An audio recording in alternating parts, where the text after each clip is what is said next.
Bhubaneswar Chandrashekharpur Warren Raut राय गोटे युवक को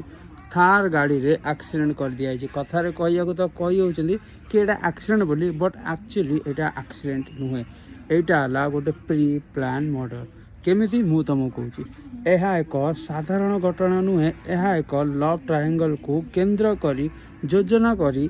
प्री प्लान करिकी से युवक को मारा जाइए।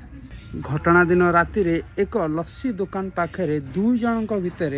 माड़ गली एवं झगड़ा भी होता बट किसी समय पर सेटा सल्व हो जाता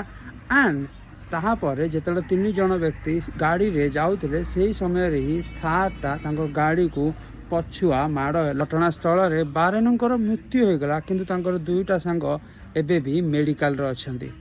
कमिश्नरेट पुलिस यही केस रे 5 जन को गिरफ्त करिछि से थार कार एवं गोटे बाइक को भी जबत करिछि।